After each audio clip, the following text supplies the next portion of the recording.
because I'm truly hanging on by a thread at every moment of my life, as you may have gathered. And the people around me are done, truly done. My wife, fully done. I feel good about this. Oh my God. Hi. You're here. And so am I. We are at episode 7 of I Feel Good About This pod. I'm so glad you could meet me here in my little place. Hopefully, you have enjoyed what we've been serving to you so far. Just a quick thing as we sort of dive into this episode, which I'm very excited to do. I did not notice that when I was coming up with topics for today's episode, that they are 100% all culinary show based, which is very, very apropos given the fact that I spent my entire weekend on the couch watching different cooking shows. Because I'm very cool and popular and do a lot of different things besides just rotting on my couch. No, I don't.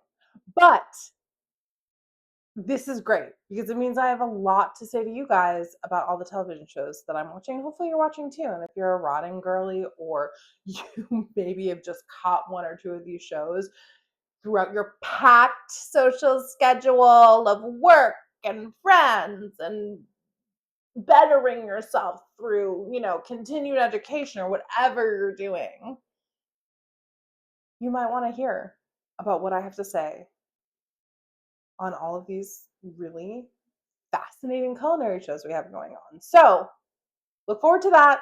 Here we are, episode 7. Let's get into it. 7, 7. Is that the holy number? When 7? I see their happy faces smiling back at me, 7, 7. I know there's no greater feeling than the love of a family. Sometimes I forget that you're white. Okay, here we are. This is our first segment. I feel good about this week. And as previously discussed in our intro, we're talking about cooking shows, culinary shows, whether it's a competition or it's just a nice little show to watch people make food. I'm so obsessed and I can't stop watching, and I feel like the fall weather sort of gets me in that mood where I want to watch. And I think it helps that the Great British Bake Off always returns around this time, and it's sort of that's what's popping up on my suggested watches. So I have been thinking, because as you know, if this is your first episode of the podcast, if you don't know, but if you've been a longtime listener for the past 7 episodes, shout out to you guys. And also, if you are a new listener, shout out to you. I am unemployed. I'm trying to find a new job. I got laid off twice in 8 months. So I'm really trying to be creative with my employment because, it's hard out here for anybody. The market is crazy. And I do think that I have actually stumbled upon the perfect job for me. And this isn't the first time that I've thought about it. But this is the first time that I'm actually making a public plea to anybody who's producing any sort of culinary show. I feel like a lot of people always talk about how they want to be like a judge on the show. I don't really have the credentials. I don't think my palate is incredible. I mean, look, I like good food and I eat most of it. But I don't know if I can tell the difference between a thyme or a tarragon. You know what I mean? I'm not biting into a piece of herbed chicken and knowing what those herbs are. So I don't think that I'm qualified. And also, like, good food is good food to me. So I'm not always tuned in to whether like the rice is al dente enough or something like that. I just think like, oh, this rice is good and I love this herb crusted chicken. I would like seconds, please. So this is why I'm making a plea to talk to whoever you know in the production world to get me, a total unknown, a hosting gig on some sort of culinary show, because I do notice that the hosts get to take bites, which is a really, really important factor for me while watching these shows and wanting to participate in them. I want to be a person who gets to eat. But I don't want to hurt anyone's feelings. I'm nice. And I know these people have worked very hard. Their blood, sweat, and tears are in these dishes. And maybe there was a time issue. And if they had enough 10 extra minutes, that ice cream would have been amazing. But they didn't. And they worked really hard. And maybe there's stuff about it that's not great that I probably wouldn't even pick up on anyways. So I'd want to be there to sort of encourage them, ask for bites whenever I wanted, be a taste tester, during the process, as has been established over the 7 episodes of this podcast. I am a yapper, so I can walk up to anybody who's in a stressful situation and have a conversation. I think, part of the difficulty of that is when they're sort of pressed for time and knowing how to sort of get the conversation going and keep it tight so they don't feel too stressed, but they have to talk to the camera. This is a television show. So I can get them going in conversation while they're cooking, maybe make them feel at ease, encourage them. I am nothing if not sort of a champion for somebody working hard at something. And so I feel like it would be a perfect gig for me. So if you know anybody, let them know. If there are any shows that you watch that have a host that you don't like, I would love for you to tag them and ask me to replace them, because I'm also not above being kind of a bitch when it comes to making my own money.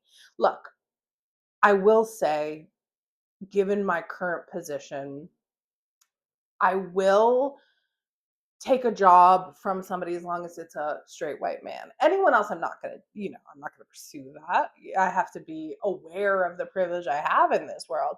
But I know those straight white men got something on me. So I would like to sort of get them out of the mix and get me into the mix. Wouldn't you love sort of a chatty, queer, interesting woman who doesn't know when to stop talking, maybe sort of has, turns everything into a conversation about themselves, on your TV screen to delight you while you're also feeling calm about watching food being made left and right? I think it's a great idea for me. So let me know what you think. If there's any shows you'd like to see me be the host of, I'm happy to entertain that. You feel free to DM anybody you want, and say, look, I've got a gal for you. She's desperate and she'll work for cheap. Because honestly, at this point, I really will. If studios are looking to save money. Oh, that's actually not right. Because I feel like maybe union things and I don't know. So look, I'm not going to undersell myself if it hurts other people, but what I'm saying is create a show based around me and then have some cooks on it and some chefs on it so I can eat. Is that anything? Some of the great hosts of our time, whether it's cooking shows or not. We've got Julie Chen Moonves on Big Brother. She's fantastic. She does it live. She does it on the fly. She's so quick. I think I would probably need to be taped. I don't think I have live in me. We have Jeff Prost from Survivor. He's like super famous. Everyone loves him, I think, unless there's something I don't know. But I feel like people talk about how great of a host he is. Do you need to go to school for this kind of thing? I don't know. I mean, I guess maybe you like major in communications, but honey, I'm communicating, okay? RuPaul obviously built an empire with Drag Race being a host and having a rotating panel of judges, and she does an incredible job, and I could do something like that, but again, food based. Really want to make sure that it's food based. Oh, we have the classic Top Chef Padma. Who doesn't love Padma? She's great. She's that like soft voice that I feel like is very calming for the contestants and for the people watching them, because Top Chef is like high pressure, you know? Um, and of course, the Great British Bake Off, we have Allison. She's a new addition. She is my favorite host since the originals, Mel and Sue. I just feel like she brings such a warmth. She and I are cut from the same cloth. I am just as loud as her. I will find any opportunity to make a inappropriate sexual joke about baking and the like. putting things in ovens and all that kind of stuff. I feel like a kindred spirit with her because she is, she's so likable. And I like to think of myself as being very likable. I would actually not like to hear if you don't think of me like that. That's fine for you to sort of keep that inside. I need to live in the fantasy that I've created for myself because I'm truly hanging on by a thread at every moment of my life, as you may have gathered. The next thing I feel good about is actually very specifically Great British Bake Off based. And I noticed it this week. And it's not the first time that I have noticed it, but it's the first time I have a platform to talk about how fucking great this is. So I love an accent. I love the varied British accents within the show. And it's always fun to hear different people from different regions of the UK say certain things. It's truly wonderful. Um, and this week, I realized there was a woman who was saying the word garlic and black olives, and she was adding a little special something to the end of that word. And she was pronouncing it garlic and black olives. And she gave a little extra at the end of her word, like, oh, I'm adding garlic to this. And I was like, that's so lovely. First of all, it's like reminds me of sort of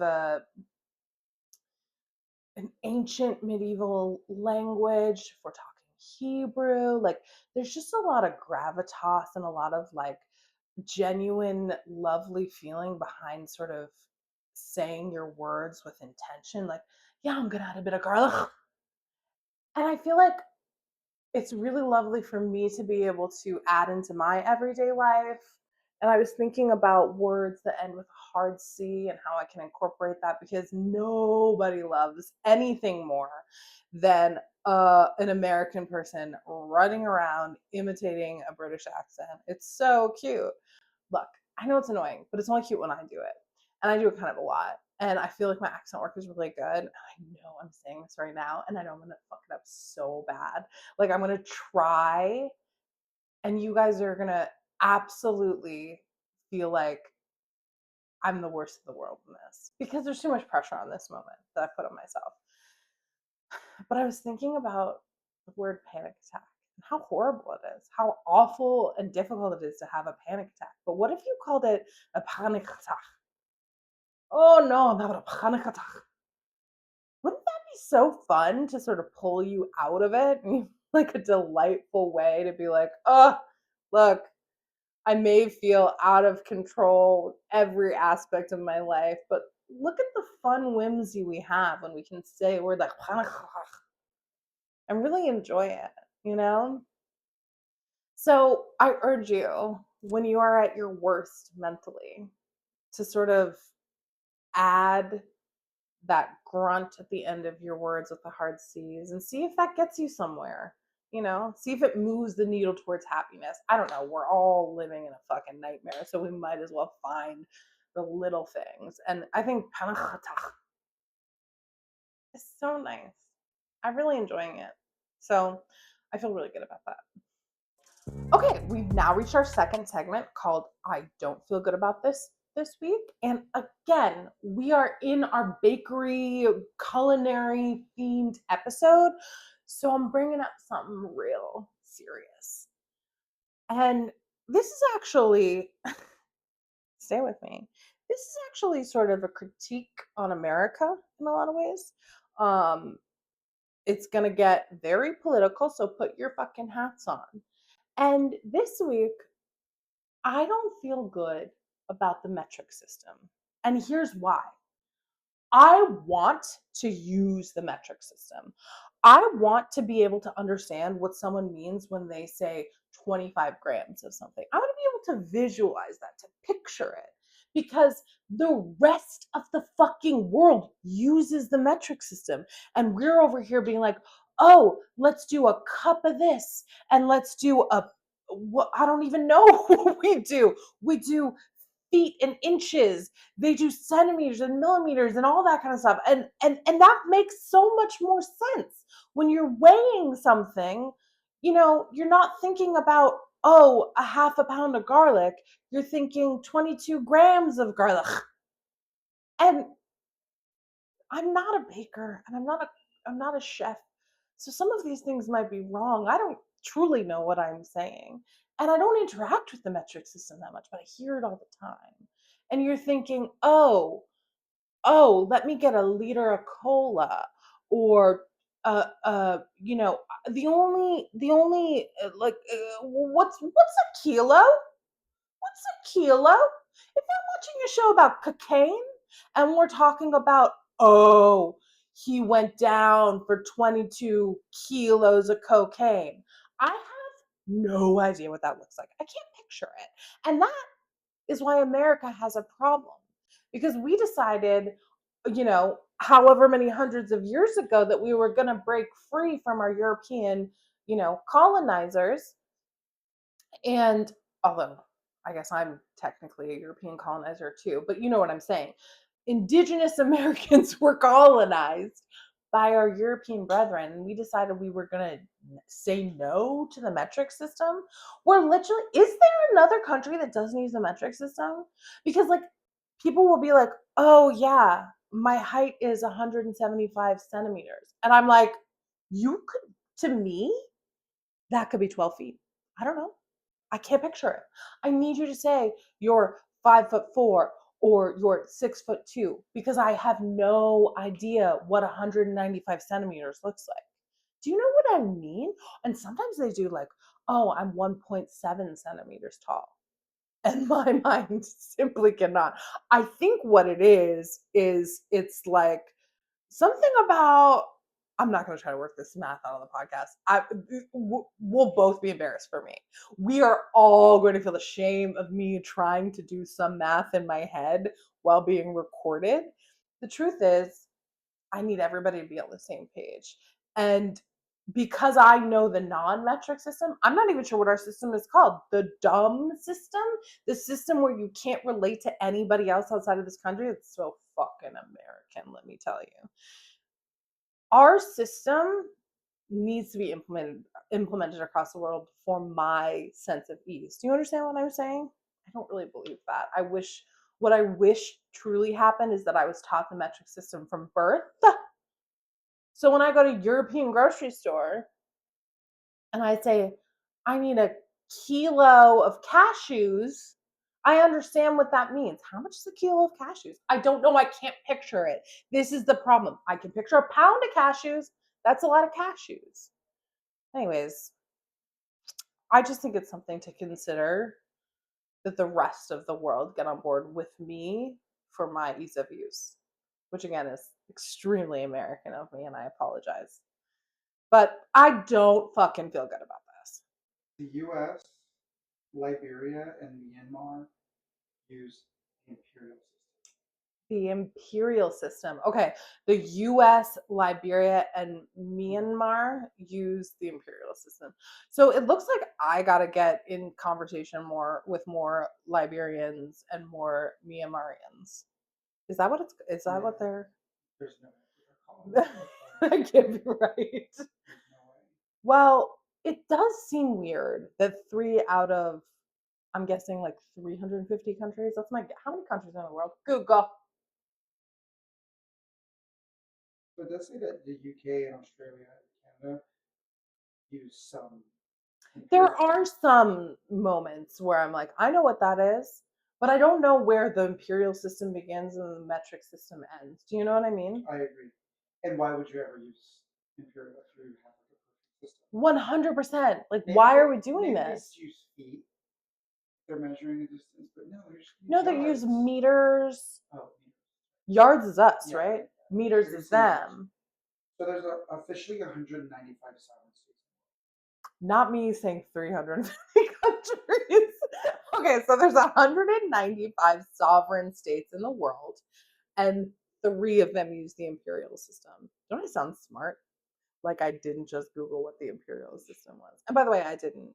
James, producer James, thank you. The next thing I don't feel good about this week is I have a bit of an over dramatic flair. I tend to sort of go hard for things that don't matter emotionally. See previous segment. And the people around me are done, truly done. My wife, fully done. Let me give you an example. We were watching again a culinary show because this is your culinary episode of I Feel Good About This Pod. It's a new show on Netflix called Next Gen Chef.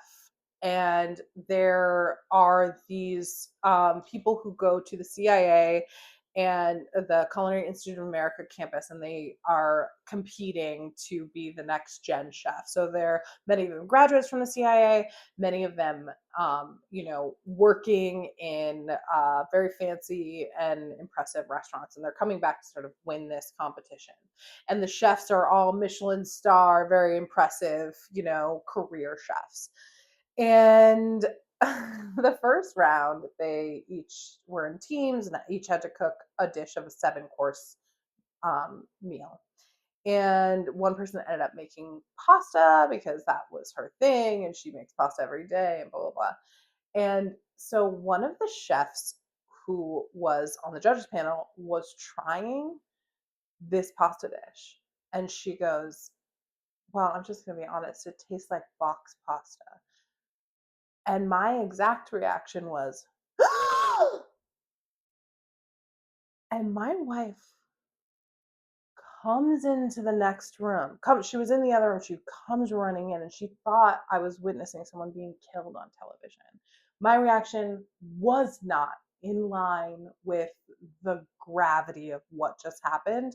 But when you get so locked into a show and you feel like, you get to know these players and you kind of get really invested in their tragic backstories, which all of them have, of course, because I don't think you can be part of a reality show if you don't have a tragic backstory. So if you want to get on a reality show, I think you make one up or you sort of play up one that you're kind of over, but like you talk about on camera. Just a little advice from me to you. It's free.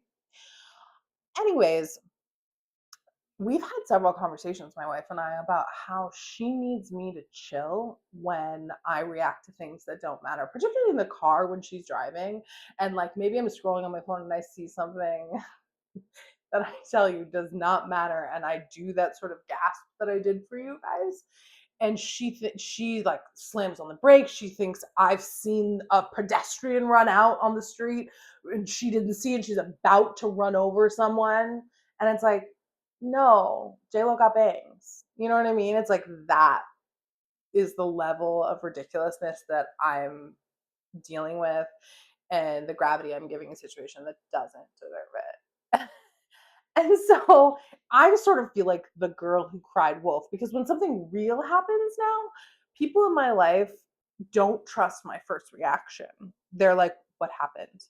Because they don't want to get their stress levels up if I'm seeing, a conversation between Eugene Levy and Ryan Reynolds on the red carpet, and Ryan Reynolds was rude to Eugene Levy, which feels like, I don't know, illegal. So of course I'm gonna react to that. How could you be rude to Eugene Levy? But screaming "oh fuck" really loudly in front of people doesn't necessarily warrant that in that situation. And so I don't feel good about the fact that I can't control myself.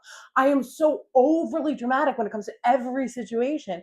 Everything feels life or death to me or hilarious. I really only have two modes. It's the funniest thing I've ever seen and it's a true tragedy, or it doesn't matter and I am absolutely beside myself. I need a fucking fainting couch. So yeah, I gotta work on that because I really don't feel good about it. Okay, here we are. We're at our final segment. This is I don't know how I feel about this week. And the first thing, well, this is the only thing I'm talking about. But the thing I want to talk about in this section is I don't know how I feel about begging people to get me to 500 subscribers on YouTube. It's something I want desperately. There's a lot of benefits for me getting a larger audience. We've talked about this. I would love for this podcast to make money so that I can buy things. I can get my nails done on a regular basis. I fear we're coming up to like our last professional manicure. And I don't know how to live in a world where I'm meant to do my own nails. I can't do it. It's a ritual for me that I find calming. Thank God I'm no longer platinum blonde, because that grow out period was really rough. But I couldn't afford to keep my hair in that kind of intense every 6 weeks, schedule. Anybody who's blonde knows what I'm talking about. And trust me, I look fucking great in blonde. They'll share a picture of me looking really pretty. Or to be on this side, it doesn't matter. Look, I was blonde and it was pretty. I'm in my brunette era and I'm not mad about it. But it does feel embarrassing to really want something on the internet, because all of us really want something on the internet, whether it's attention or validation or money. And I want all of those things. And a huge part of that is getting enough subscribers to this YouTube channel. And so I want to say to you guys, like, please tell a friend to tell a friend to tell a friend to subscribe. Like, I need that. I need that because I need money. And if we're being honest, a traditional job, given what I've put out on the internet, seems slightly out of reach at this point. So the desperation is sort of coming from my loins. So I don't know how I feel about that, but I am doing it. You see me actively doing it. This is all sort of veiled in a like, I don't know how I feel good about. I don't know how I feel about this week. And truly, it's just me being like, hey babes, get me to 500 subscribers, please. So I'm doing it, but I don't like love it because it feels very shameless. But again, there's been many instances in these last 7 episodes where I've been entirely shameless. So I don't know why this is the thing that feels like too much. So I'm going to end this on a plea, which is please do whatever you can to help me get to 500 subscribers. And, maybe if I start making money at this thing, I can pay it forward somehow. Maybe we'll spend money on some cool merch. I don't know, do a giveaway. Um, Look, there's plenty of options when there's money involved, but I don't have any yet. So let me get a little money and I'll cook. Okay. So I don't know how I feel about it, but I'm doing it anyways. And honestly, quite earnestly in this moment, I would love to speak to you in a very real way. I know that there are millions and millions of voices out there on the internet. And a lot of what we're dealing with now is hard to hear, painful. We're hearing from people we don't want to hear from. People are lying. People are trying to get your attention by doing really specific things. And I know I'm in a position of privilege as a white woman, but I'm also a queer woman and I'm also a woman. Sometimes these voices are the first to get buried in, a very saturated market. And I don't think that I'm any different from any of you. I want to experience some joy alongside with this audience during an incredibly volatile world going out around us. There's tons of stuff and tons of information to make you feel so overwhelmed. And I hope that making this thing and speaking to you guys and focusing on the funny little things of life that we would rather focus on than the world burning down around us, and laughing and being honest and sharing our thoughts with each other. Maybe this is something that people want. Maybe this is something that they need. And I won't know until I can get in front of more than just a handful of people. So it would mean so much because I'm trying to do something, trying to figure out what that something is. But there is an earnest part of me that thinks it's important. So if you could help me with that, I would love it. If you don't want to, you don't have to say anything. You can just scroll on.